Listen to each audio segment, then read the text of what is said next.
Hello dear students, तो आइए बेटा आज हम क्लास 9 के मैथ का चैप्टर 10 में थ्योरम नंबर 10.1 समझेंगे और एक्सरसाइज 10.2 को कंप्लीट करेंगे आज। तो देखिए बेटा, ये क्या है theorem, equal chords of a circle. मान लीजिए कि हमारे पास एक सर्कल है, तो इस सर्कल की दो इक्वल कोर्ड्स, कोई भी इक्वल कोर्ड्स, देखिए ये मान लीजिए दो पॉइंट लिए मैंने, उन पॉइंट के बीच में एक लाइन ड्रॉ करी, क्लियर। तो एक कोड तो ये हो गई और एक इसी लेंथ की एक और कोड है, मान लीजिए वो ये रही, क्लियर है। इस कोड को मैं नाम देता हूं पी क्यू और इस कोड को बेटा नाम दिया ए बी, क्लियर। तो क्वेश्चन ये है, सॉरी थ्योरम ये है हमारी कि equal code of a circle subtend the equal angle at the centre. मतलब कि इन कोर्ड्स ने सेंटर पर जो एंगल बनाया, ये सेंटर है तो इसने यहां पर सेंटर पर एक एंगल बनाया, तो वो एंगल ये है, क्लियर है। यानी कि बेटा ये वाला एंगल, क्लियर। और इस कोर्ड ने सेंटर पर कौन सा एंगल बनाया, इसको मिलाओ यहां पर और इसको यहां पर मिलाओ, तो इसने ये वाला सेंटर एंगल बनाया, ठीक है। तो अगर ये दोनों कोर्ड, ये पी क्यू और ए बी इक्वल हैं, तब ये जो एंगल्स हैं ये भी इक्वल होंगे। इस पॉइंट का नाम दे देते हैं ओ। तो जितना ये एंगल होगा उतना ये भी एंगल होगा। ये है हमारी थ्योरम 10.1, क्लियर। तो चलिए इसका प्रूफ हम समझते हैं। देखिए बेटा, इस थ्योरम का प्रूफ हमें क्या गिवन है कि P Q is equals to A B, ये दोनों इक्वल हैं, हमें दे रखा है, ये चीज तो गिवन है ना, इक्वल कोर्ड्स गिवन। अच्छा अब देखिए बेटा, एक सर्कल है, सर्कल की रेडियस हमेशा फिक्स होती है, मतलब कि जितनी है उतनी ही रहेगी रेडियस। और O से P ये क्या है, रेडियस ही तो है, O से P, और ये O से A ये भी रेडियस है। देखिए सर्कल में सेंटर से लेकर के कहीं भी एक लाइन लगा दो सर्कल के ऊपर तो वो एक रेडियस हो जाती है। तो यहां से यहां पर लाइन लगी है, OA भी एक रेडियस है, क्लियर है। तो रेडियस ऑफ द सर्कल है ये तो, और रेडियस हमेशा क्या होती है, इक्वल होती है, क्लियर। तो ये चीज लेंथ इसके इक्वल, ऐसे ही O से Q भी एक रेडियस है, O से B भी रेडियस है, तो O से Q is equals to O to B, this is also the radius of circle,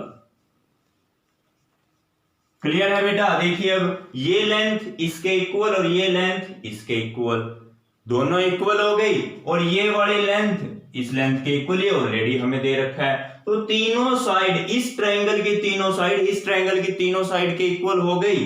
therefore the triangle POQ congruent to the triangle AOB, यानी ये वाला ट्रायंगल इस ट्रायंगल के कॉन्ग्रुएंट हो गया, कौन सा रूल से, triple S rule, SSS rule.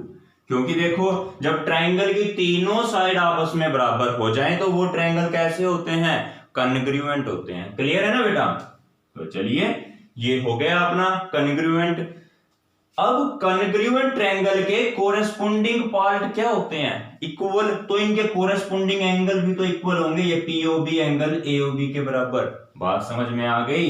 Therefore the angle POQ is equals to the angle AOB, कौन सा रूल है ये, CPCT रूल, यानी corresponding part of congruent triangle हमेशा बराबर होते हैं। तो इसीलिए ये दोनों एंगल क्या हो गए, बराबर, और यही तो हमने प्रूव करना था, hence proved and hence proved, clear है बेटा। आई होप कि आपको ये अच्छे से समझ में आ चुका होगा। तो चलिए जल्दी से वीडियो को पॉज करके इसको नोट कर लीजिए, फिर हम करेंगे थ्योरम नंबर 10.2।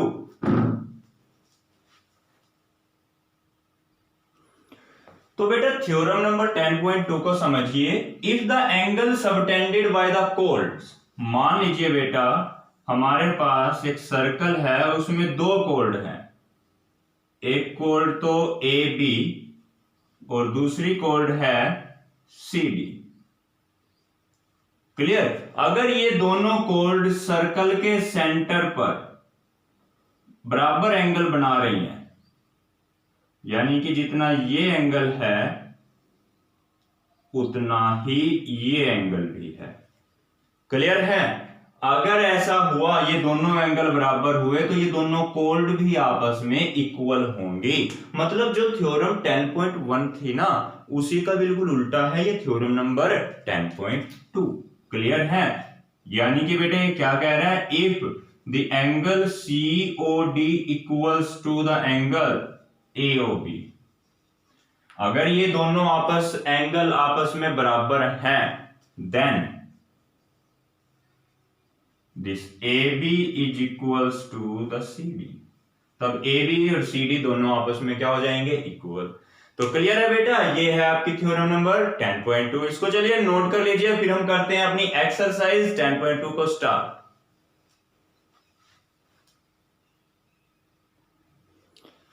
तो बेटा यहां पर एक्सरसाइज 10.2 का क्वेश्चन नंबर 1 समझते हैं हम। क्या है क्वेश्चन?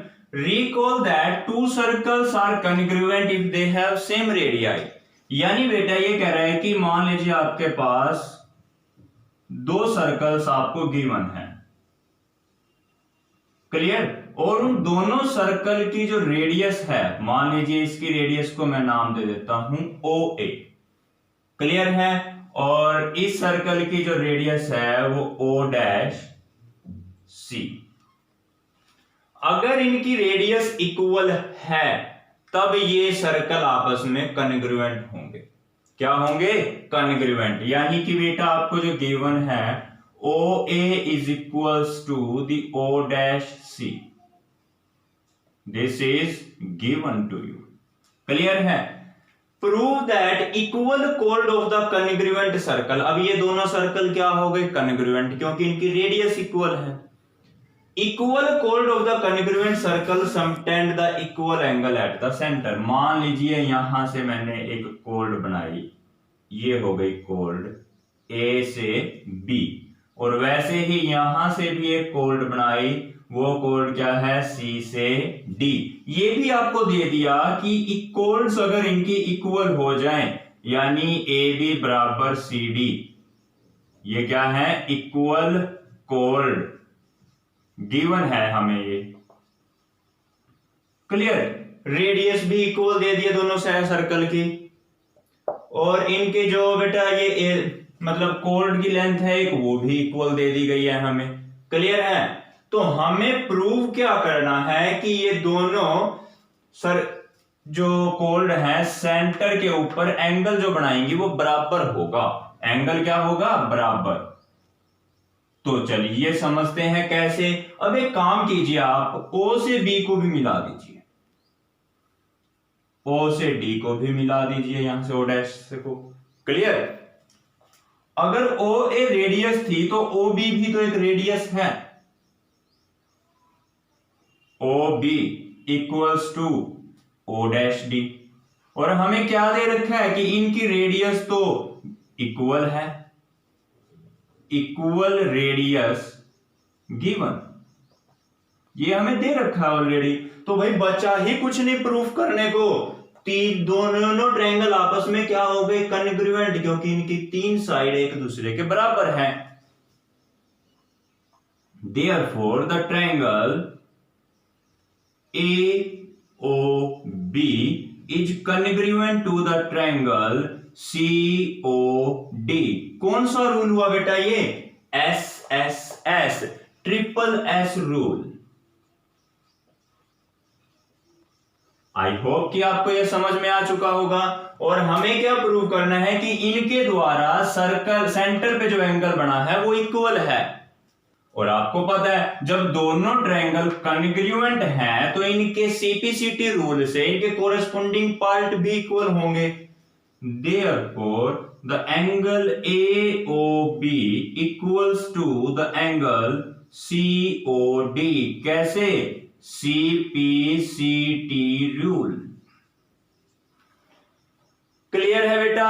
समझ में आ चुका है? ये हमारे क्वेश्चन कंप्लीट हो गया है। तो चलिए जल्दी से वीडियो को पॉज करके इसको नोट कर लीजिए।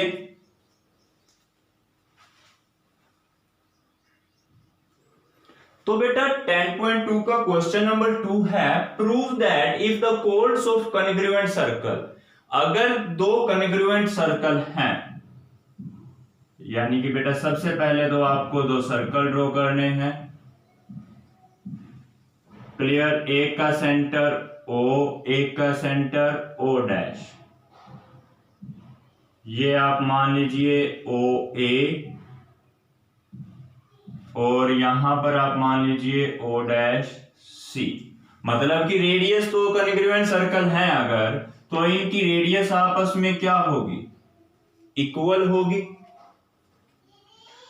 कहता है कॉन्ग्रुएंट सर्कल में अगर एक कॉर्ड के द्वारा, ये एक कॉर्ड हो गई A से B, सर्कल के सेंटर पर इक्वल एंगल बनाया जाए।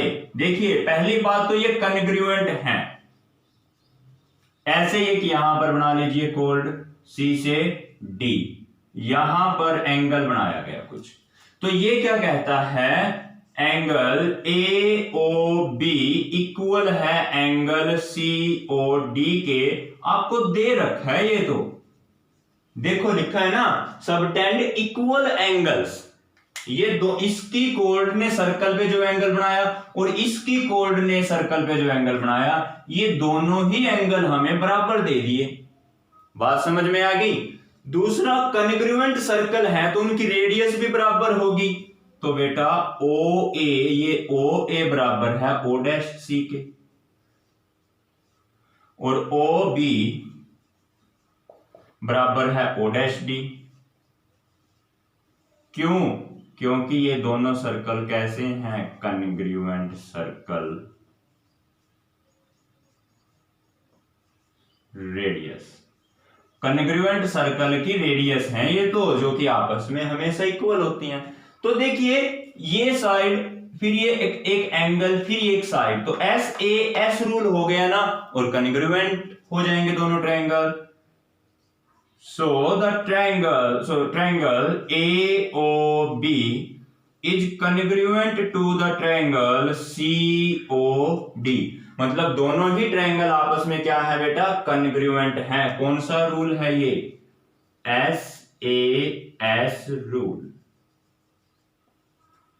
बात समझ में आई बेटा? तो SAS रूल क्या कहता है कि ये ट्रायंगल इस ट्रायंगल के कॉन्ग्रुएंट है। तो अगर ये ट्रायंगल कॉन्ग्रुएंट है तो इनके कोरेस्पोंडिंग पार्ट भी तो इक्वल होंगे, यानी ये कोड ABCD के बराबर हो जाएगी। So the AB is equals to the CD। कौन सा रूल है? CPCT rule. क्लियर है बेटा? समझ में आया? तो चलिए जल्दी से वीडियो को पॉज करके इसको नोट कर लीजिए। हमें यह प्रूव करना था, हम कर चुके हैं।